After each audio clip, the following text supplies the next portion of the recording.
제자들이 안식일에 이삭을 잘라 먹는 것을 발단으로 하여서 안식일 논쟁을 하는 것을 저희들이 보았습니다.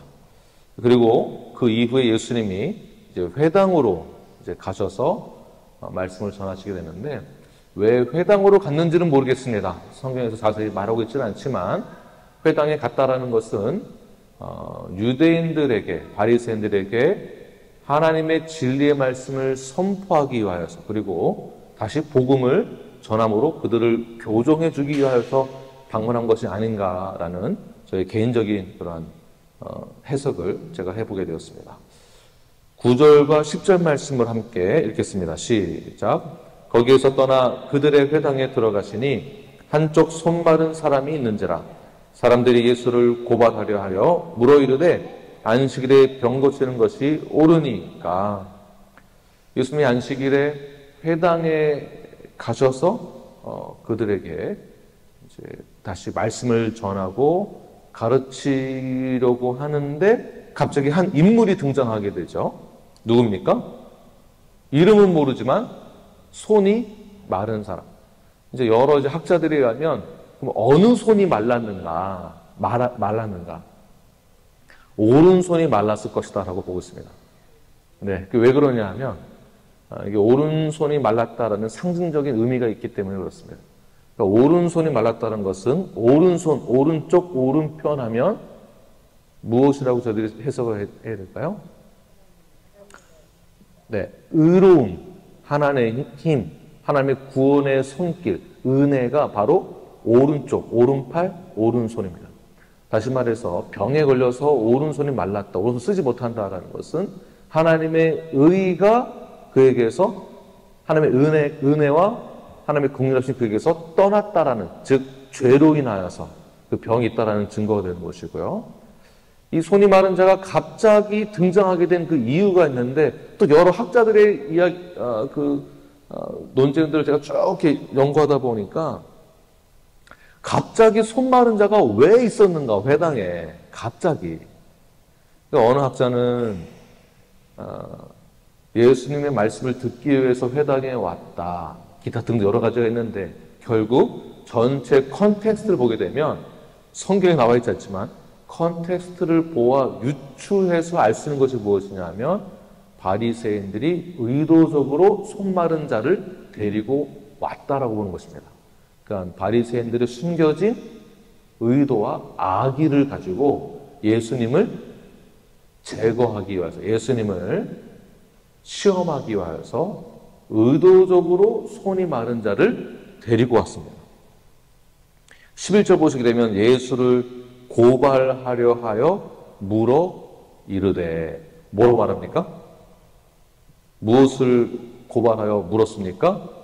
안식일에 병 고치는 것이 맞습니까? 안 맞습니까? 자, 이것을 보아 예수님을 시험하려고 손 마른 자를 데리고 왔다는 것이죠. 그렇다면 이 바리새인들이 머리를 엄청 썼을 거예요. 작전을 세우고 전략을 짜서, 그래, 내가 아는 누가 있는데 손 마른 사람인데 그 사람 데리고 와가지고 한번 시험해보자. 분명히 우리가 던진 이 질문에 낚이게 될 거다. 무슨 대답을 해도, 예수님은 지금까지 선함으로 사람들을 고쳐줬는데 만약에 안식일에 병을 고쳐준다 한다면 예수님은 우리 바리새인들의 그 법에 의해서 분명히 우리는 예수님을 송사할 수 있을 거다. 뭐든지 다 걸려든다. 작전을 세워서 손 마른 자를 데리고 온 것이죠. 그런데 무엇을 물어봤습니까? 안식일에 병을 고쳐도 되느냐, 안 되느냐. 이것은 예수님에게 물어봤을 때 정말 자신들이 궁금해서 물어보는 것이 아니죠. 자신들의 잘못된 가치관이나 기준을 예수님에게 물어봐서 나를 고쳐달라고, 내가 잘못된 것을 교정해 주세요라는 차원에서 물어보는 것이 아니죠. 무엇인가를 배우기 위해서 물어본 것도 아닙니다. 그러니까 예수님 물어볼 때 어떻게 물어봤을까요? 표정으로는, 말투는. 당신 말이야, 안식일에 병 고치는 게 맞다 생각해? 아닌 것 같아? 이렇게 하지 않았겠죠. 예수님, 당신도 선생인데 안식일에 병 고치는 것이 어떻다라고 생각하십니까? 아마 이렇게 나이스하게 물어보지 않았을까. 그러니까 겉으로는 나이스하게, 속으로 숨겨진 의도와 악의는 무엇입니까? 예수님을 제거하기 위해서. 사람이 참 간사하고 무섭습니다. 저는 너무 무섭습니다. 겉으로는 웃고 있는데 뒤로는 상대방을 죽이기 위한 계략이었다. 옆 사람 한번 보십시오. 그러한 계략이 있는지, 네, 숨겨진 의도가 있지는 않은지. 이 부분이 사실은 성경에 숨겨진 의도와 악의가 있는 자를 조심해라 이렇게 말하고 있지 않지만 컨텍스트를 보아 우리는 이 부분을 알 수 있는 것입니다. 그리고 겉으로는 나의 사랑하는 형제요, 나의 자매요, 나의 지체요, 한 몸이요, 하나님의 자녀 구원받은 백성이다라고 말하지만 내 이익을 위해서, 나를 위해서는 상대방을 나쁜 의도로 몰아세우는 경우가 우리 안에도 존재한다는 것입니다. 내 안에도 그런 악의가 존재한다.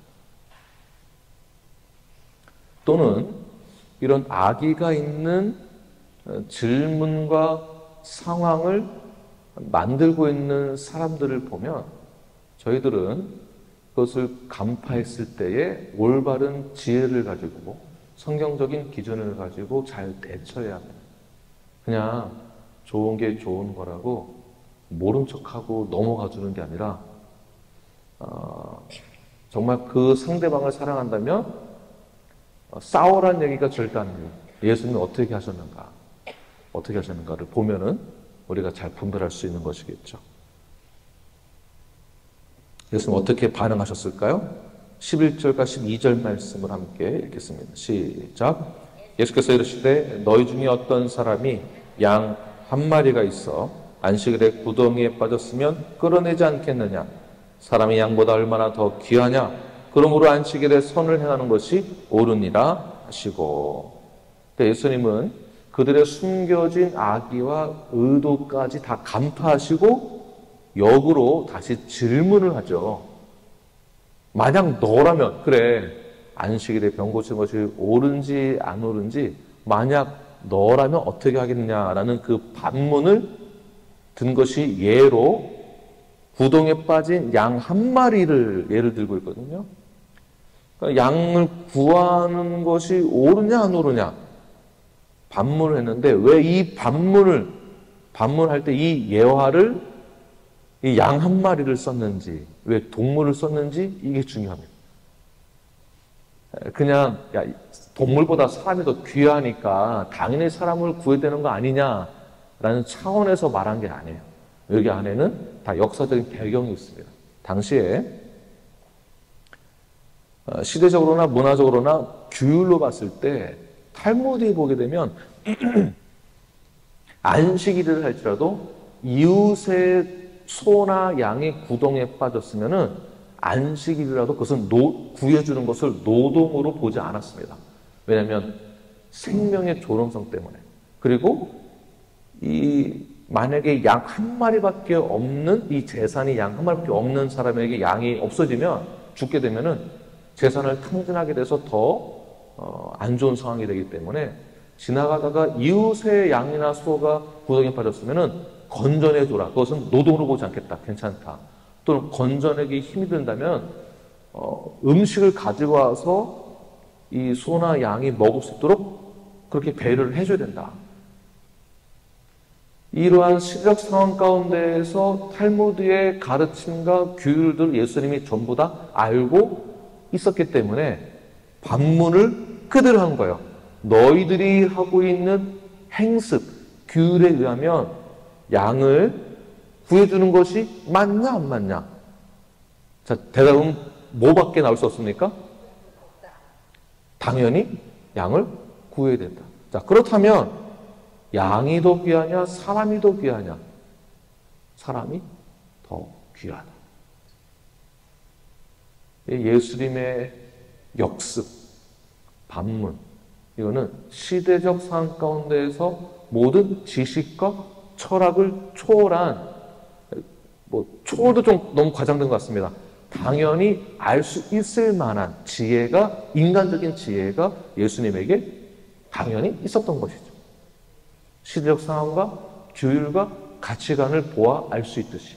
자, 그러므로 저들이 예수님의 신적 권능, 왕적 권능이 우리에게 없다 할지라도 우리 역시 이 시대적 상황을 잘 이해하고 있으면, 그리고 시대적 상황 가운데에서 가르침과 성경적인 지식과 우리 인생으로 쌓은 지식까지도 잘 알고 있다면 충분히 이러한 악의가 있는 의도적인 그러한 상황 가운데서 우리는 잘 대처할 수 있다는 것입니다. 이러한 지혜가 여러분들의 길을 간절히 축원합니다. 이거는 기도를 많이 해야 쌓여지는 지혜도 아니고요. 신앙생활을 40년, 50년 해야 쌓여지는 지혜가 아니라 일반적인 지혜. 일반적인 지혜. 그래서 제가 여기서 좀 이렇게 말씀드리고 싶은 것은 뭐냐면, 신앙생활 하는 사람들은 착해야 된다라는 강박을 버리십시오. 착해야 되긴 하지만 착하다라는 기준이 다른 것입니다. 좋은 게 좋은 거라고 그냥 웃으면서 넘기는 것이 절대 아닙니다. 여기에는 메시지가 있는 거예요. 분명한 메시지. 사람이 더 중요하다. 사람이 중요하다. 자, 그렇게 사람이 더 중요하다라고 말을 하면서 바리새인들의 무엇을 더 증명할 수 있게 되는 것일까요? 너희들의 질문은 머리를 써서 나를 제거하기 위한 그 전략과 계략, 질문이 너희들이 스스로 뛰어나가 생각했지 절대 아니다라는 것이 더 증명된 것이죠. 오히려 바리새인들의 무지함이 더 드러났습니다. 이게 중요한 겁니다. 공격을 하지 않았는데 그냥 질문을 다시 반문한 것만으로도 상대방의 무지함이 드러나는 거예요. 바리새인은 예수님을 죽이기 위해서 얼마나 많은 회의를 했겠습니까? 이렇게 해보자, 저렇게 해보자. 그러나 성경적인 올바른 선함을, 그 진리를 전하기 위한 순수한 목적은 절대 틀릴 수 없습니다. 이것이 진리입니다. 자신의 생각과 지식과 경험과 이성이 절대적이다라고 생각하고 있었던 바리새인들은 오히려 그들의 기준과 가치관이 불순하다는 것이 증명되었고, 그렇다면 우리는 건강한 성도로서 오늘 이 본문을 보아 깨달을 수 있는 것은 무엇입니까? 내가 상대방을 대할 때 악한 의도를 가지고 시기와 질투심의 노예가 되어서 내 생각과 내 지식만이 가장 우월하다라는 생각을, 교만함을, 자만함을 버려야 합니다. 나는 너보다 공부를 더 많이 해서 내가 더 똑똑해. 너보다는 똑똑해. 너보다는 삶의 지혜가 많아. 너보다는 내가 더 잘났어. 너보다는 내가 더 잘생겼어. 너보다는 내가 더 착해. 너보다는 내가 더 순수해. 너보다는 더 내가 죄를 덜 지었어. 너보다는 내가 더 용서받을 수 있는 사람이야. 너보다는 더 내가 사랑받을 만한 사람이야. 너보다는 더 내가 관심 받을 만한 사람이야. 이런 것이 우리에게 다 있다라는 것입니다. 그래서 우리는 이러한 이기적인 생각을 다 버리고 내 생각마저도 어설프다. 내 계획마저도 어설프다. 우리가 그러므로 붙들어야 될 것은 무엇입니까? 나 자신을 절대화시키지 말고 오직 성경의 말씀, 예수님의 가르침, 하나님의 말씀에 귀를 기울여야 한다는 것입니다. 왜냐하면 성경에 하나님의 말씀이 참된 우리의 진리이고 참된 지혜이기 때문에 그렇습니다. 그런 마음으로 순수하게 이 진리의 말씀을 붙드시고 나를 절대화시키지 말고 상대방을 비하하지 말고 가소평가하지 말고 나마저도 그런 실수를 범할 수 있는 자다라 여기고 오직 주님께 겸손한 마음으로 나아가시는 저와 여러분이 되길 간절히 축원합니다. 그런 메시지 선포하시고 난 다음에 예수님의 관점은 이제 어디로 돌리는가? 바리새인들에게다가 바로 이 문제, 메시지를 아주 짧은 구절이죠. 구절을 할애했습니다. 짧게 할애하고 나머지 전부를 본문 전체를 누구에게 향하여 가고 있을까요? 손이 마른 자에게로 향하였어요. 이게 포인트예요. 나를 힘들게 하고 나를 공격하고 나에게 문제를 제공하고 그 문제 때문에 머리 아프고 배 아프고 고통스럽고 잠 못 자고 밥 못 먹고 소화 안 되고 머리 싸매고 불면증 생기고 이런 거에 시간 할애를 많이 하지 말고 어디에 관심 가져야 되겠습니까? 생명을 살리는 데에 예수님이 관심을 가졌다는 거죠. 즉 예수님이 어디에 관심 많으신가? 우리에게 관심 많으신 것입니다. 우리에게. 바리새인들은 어디에 관심 많았습니까? 자기 자신에게, 자신의 이익을 위해서. 그럼 예수님은 자신이 아니라 누구에게? 우리에게. 우리 둘러에게 관심 많이 있다는 것이에요. 13절 말씀을 한번 드리겠습니다. 시작. 이에 그 사람에게 이르시되 손을 내밀라 하시니 그가 내밀매 다른 손과 같이 회복되어 성하더라. 아멘. 예수님이 생명을 귀하게 여겼고요. 수평적으로는 이웃의 생명을 이웃에게 향하여서 타자 중심으로 타자에게 향한 그러한 생각이 많이 있었다는 것을 볼 수가 있습니다. 그러므로 우리는 이웃에게 예수님처럼 생명을 존중하는 동시에 이웃에게 향하여서 그들의 회복과 그들에게 평안을 전해주는 그러한 피스메이커의 역할을 우리가 감당을 해야 한다는 것입니다. 이게 잘 와닿지 않죠?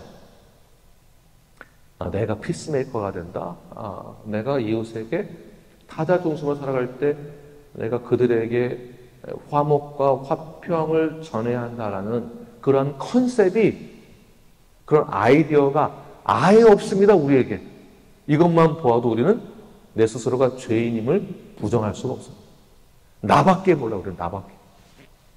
이웃의 화목과 화평을 진정 그렇게 생각하고 계십니까? 예수님처럼? 네. 우리가 알고 있다고 하고 믿는다고 하지만 지금 순간은 그렇게 해야지라고 했지만 돌아서면 내가 먼저 배가 고픈 걸 어떻게 해요? 배가 고프면 나 먼저 생각하는데 그게 어떻게 바뀌겠습니까? 그러나 예수님처럼 우리도 계속해서 타자 중심으로 살아가는 삶이 이웃을 향한, 즉 영혼을 구원하며 생명을 살리며 생명을 구원하는 사역에 전념을, 관심을 가져야 하는 것이죠. 그리고 예수님이 그렇게 하셨기 때문에 우리도 예수님을 닮아 그런 삶을 살아야 하는 것입니다. 예수님이 그렇게 손이 마른 자에게 향하여서 그를 회복시키시고 고쳐주시는데, 오늘 본문에서 다시 한번 예수님의 신적, 왕적 권능이 드러나게 되는 것이죠. 선언되어집니다.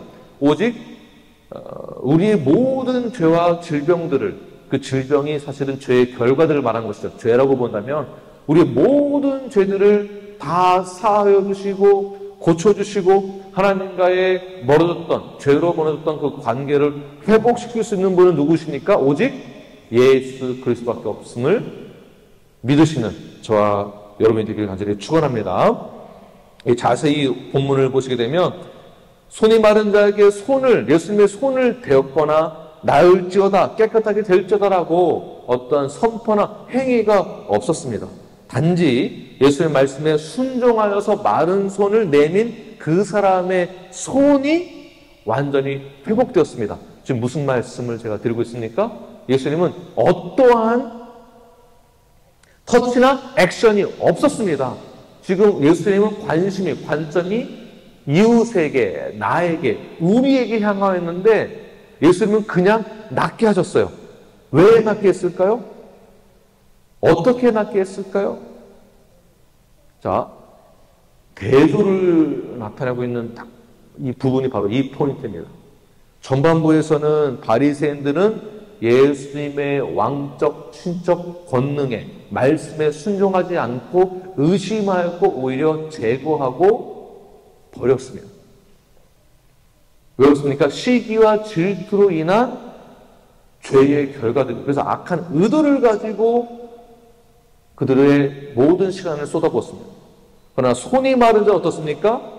예수님이 나을지어다라고 말하지 않았는데도 예수님의 왕적 권능, 신적 권능을 보고 믿었던 것이죠. 믿고 어떻게 했을까요? 순종했습니다. 순종. 여기에서 차이가 나는 것입니다. 여기에서. 그러니까 누가 하나님 저에게 뭐 이런 기적을 보여주시면 제가 믿겠습니다. 저에게 한 번만 보여주시면 제가 목숨을 걸고 따르겠습니다. 이번 한 건만 저 잘 되게 해주세요. 네. 예전에 보통 이런 식으로 많이 신앙생활 했어요. 그게 아니죠. 구약에서부터 신약까지 전체 맥락에서 말하고 있는 게 뭐냐 하면 믿음으로 시작하는 거예요. 믿음으로. 신앙생활은 믿음으로 시작하는 거예요. 절대 믿음과 절대 순종으로 시작하는 것입니다. 우리의 신앙생활은 무엇에서 시작되어야 합니까? 절대 순종과 절대 믿음.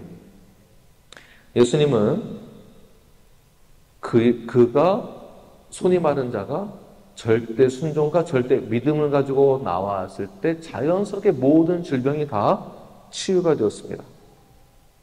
그러니까 우리는 언제 기적을 볼 수 있는가? 기적을 먼저 보면 믿는 게 아니라 믿고 순종하니까 기적이 나타나는 거예요. 역사가 나타나는 거예요. 하나님 내 남편, 하나님 내 아들, 하나님 내 자녀들, 하나님 내 삶, 하나님 내 사업 잘만 되게 해주세요. 성공하게 해주세요. 그럼 제가 잘 믿겠습니다.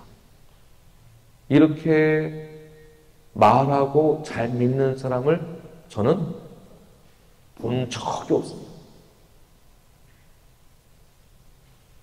저 잘 되게 해주시면 제가 교회 지을게요. 제가 교회 건축할게요. 뭐 어떻게 할게요. 선교할게요. 잘 되니까 어디 가고 없어. 다 어디 가신 거예요? 여기에도 없고 다 어디 가신 겁니까? 손이 마른 사람은 나름대로 자신의 병을 고치기 위해서 무엇을 했을까요? 여러 가지 자신의 병을 낫기 위해서 시도를 많이 했을 것입니다. 친구에게 부탁도 해보고 의사도 찾아가보고 좋다라는 약 다 먹어보고 기도원에도 가보고 안수도 받아보고 신령하다는 목사 만나서 안수 받고 기름 부음 받는다고 그러고 신령하다라는 실력 좋다라는 침수론에 가서 침도 맞아보고 모두 다 해봤지만 결국 그를 낫게 하는 것은 무엇입니까? 그의 예수님을 향한 절대 순종과 믿음으로 인하여서 그의 인생이 완전히 터닝 포인트 된 시점이 순종과 믿음 때문에 가능했다는 것을 잊지 마십시오. 그러나 결국 순종과 믿음이 없는 상태에 있는 사람들이 어떻게 되는가? 영적인 그들의 상태는 어떠한가? 믿음과 순종이 없는 영적 상태에 빠지는 사람들은 어떠한 결론을 보게 되는가? 네. 우리 교회 안에서도 이 부분이 굉장히 중요합니다. 우리 성도들 안에서도 자세히 보시면은 순종과 믿음이 없는 사람, 이 성도들의 결론이 있어요. 결과. 바로 14절입니다. 14절 시작. 바리새인들이 나가서 어떻게 하여 예수를 죽일까 의논하거늘. 순종과 믿음이 없는 사람들의 영적인 상태의 결과는 예수님을 죽이려고 하는, 다시 말해서 완전히 배격해서 떠나가는 상태로 그러한 결과를 보게 됩니다. 이 말은 심판대 앞에 서서 공의로우신 하나님의 그 심판에 대한 결과를 보게 된다는 것입니다. 지금은 잘 모르죠. 지금은 잘 나가는 것 같고, 지금은 잘 사는 것 같고, 지금은 돈도 잘 벌고, 문제가 없는 것 같고, 장사도 잘 되고, 믿는 사람들보다, 순종하는 사람보다 더 잘 사는 것 같은데, 결과적으로는 심판 앞에 섰을 때 공의로운 하나님의 그 심판에 대한 결과를 반드시 보게 될 것입니다. 예수님을 향한 분노가 생기게 되고, 그 분노는 불신앙, 음모, 불신, 결국 예수님을 죽이려는 결과를 그들이 내리게 됩니다. 종교적으로는, 율법적으로는 스스로 완전하다라고 하는 그들이 맺은 결과가 무엇입니까? 스스로가 죄인임을 증명하게 된 것이죠. 스스로가. 겉으로는 죄 없다라고 하는, 아직 걸리지 않았으나 그들이 하는 말이나 행동 자체가 스스로 죄인인 것을 증명한 것입니다. 바리새인들은 스스로 죄가 없다라고 말하는 사람들입니다. 그들은 결국 왜 죄가 없다라고 믿고 있었던 것일까요? 복음에 대한 올바른 지혜가 없었기 때문이었습니다. 복음을 잘 모르기 때문에.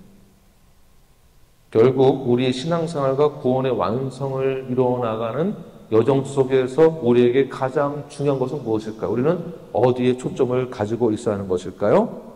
너무나도 잘 알고 있고 너무나도 많이 들어서 알고 있지만 머리로도 이해가 되고 안다고 가지고 우리가 잘 안 되는 게 뭐냐면 절대 순종과 절대 믿음이 잘 안 되는 게 문제입니다. 어쩔 수 없습니다. 그러나 하나님은 우리의 믿음을 보시고 작은 믿음을 보시고도 우리를 의롭다고 하십니다. 작은 믿음을 가지고도, 겨자씨만한 그 작은 믿음을 가지고도 우리를 향하여서 뭐라고 말씀하신다고요? 의롭다라고 하십니다. 의롭다.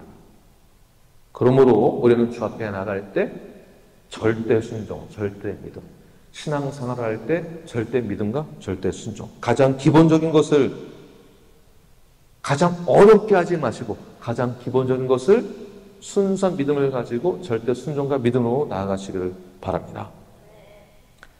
20절 말씀 읽고 이제 마치겠습니다. 시작. 상한 갈대를 꺾지 아니하시며 꺼져가는 심지를 끄지 아니하시기를 심판하여 이길 때까지 하리니. 결국 예수님은 작은 믿음을 가지고 있는 자라 할지라도 또는 이 세상 살아갈 때에 상한 갈대, 자, 상한 갈대가 우리를 말하는 것이죠. 또 꺼져가는 심지,